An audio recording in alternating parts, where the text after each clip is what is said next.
It's vegan coffee jelly bubble tea.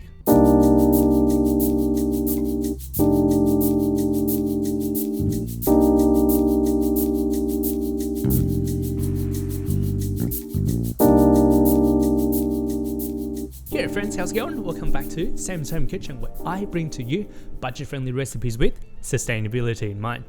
We're making another version of bubble teas. This series can go on for the longest time because there are just so many variations. So last time when I made the classic tapioca, kind of the pearl milk tea, that was received very well. The only downside of that is it takes a little bit of effort having to roll them individually. So today I want to make another kind of bubble tea, but the lazy version. Now you're with me. Coffee jelly milk tea. With a little twist, we're making it vegan friendly. So instead of using gelatin, which is an animal product, this thing called agar, it's made out of seaweed and it's 100% vegan friendly. So vegan friendly bubble tea on a budget. Let's do it. So you know the deal. Not being snobbish, but working with the scale will allow us to make sure our recipes can be recreated over and over and over and over again. And less wastage means we save money. We start off by measuring out 3 grams of agar. As mentioned earlier, this is a product made out of seaweed, as opposed to gelatin, which is an animal product. Next, 3 grams of cornstarch or tapioca starch to help make our jelly a little firmer. Sugar, about 100 grams. And then 1 litre of cold water. To make it a coffee flavored jelly, you guessed it, I got some of the finest international roast that will keep you up all night. Now we got our water, coffee, sugar, agar and starch all in this pot. We'll bring it over to the stove and get it all dissolved. On the stove, heat on medium and we get going until boil. Give the mixture a good stir and ensure the sugar crystal and everything else are fully dissolved. Now is your opportunity to give it a taste and adjust the flavor. I ended up with about 7 to 8 teaspoons of instant coffee, but obviously adjust the amount of sugar and coffee to your own liking. Don't let some random dude on the internet tell you what to do. Once it comes to boil, we can turn the heat off. Come over to the bench. Prep up a baking tray. The wider, the better. Now we want to pour our hot mixture onto the baking tray to help cool down. If you don't have a suitable baking tray, normal glass container also works fine. It will just take a little longer to drop the temperature. We want a good centimeter thick to ensure our jelly cubes at the end have a good bite to it.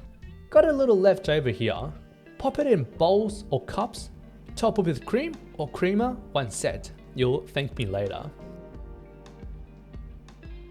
Grab a spoon or spatula to get rid of the bubbles on top if you're chasing perfection. Or don't worry about it if you got better things to do.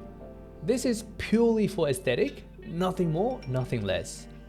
Once we're happy, pop them in the fridge for a minimum of a couple of hours or until set. Deeper containers will take 4 to 6 hours.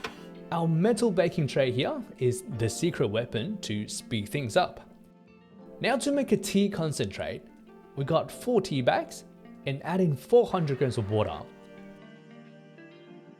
On the stove until boil, or you can just steep the tea bags in hot water for about 5 minutes. Same. Get rid of our tea bags and make sure to compost them.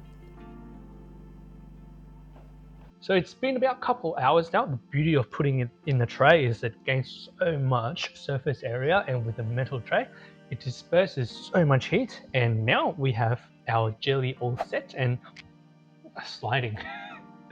Let's crack into it. Get a plastic bench scraper or a butter knife if you don't want to scratch your baking tray. Cut a sheet of jelly into 1 centimeter by 1 centimeter cubes.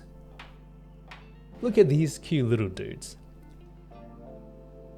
Final assembly, add a generous amount of coffee jelly in,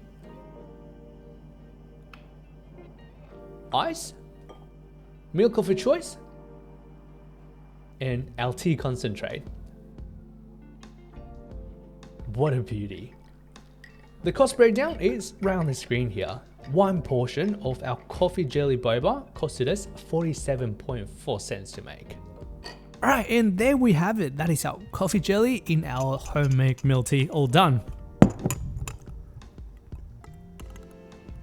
What I love about this is we have full control of everything, from the amount of sugar and coffee that goes into the jelly and the flavor of the milk tea. You can pretty much customize this to your liking. You don't have to go out and pay $6, $7, $8 for a thing of bubble tea just to end up not liking it, or even feel guilty that you consume too much sugar. Sometimes you just need a little treat, and it doesn't have to be a pack of calorie or sugar. We can do plant-based milk, we can do sugar substitution, we can do whatever tea you like.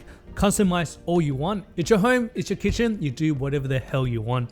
To be honest, I prefer the jelly made from agar because it's just softer. It's less kind of bouncy, less firm. You grab a random straw, it's soft enough that it would just break it up and go right up into your mouth. Alright, that is all I got for you today. I'm so stoked with how this turned out. One of these cups only cost this much. Paying $6, $7, $8, it's a waste of money when you can do this right at the comfort of your home. If you enjoyed the video, give it a like and consider subscribing. I have one of these budget-friendly recipe coming out every 2 weeks. Thank you so much, and I will see you in the next one.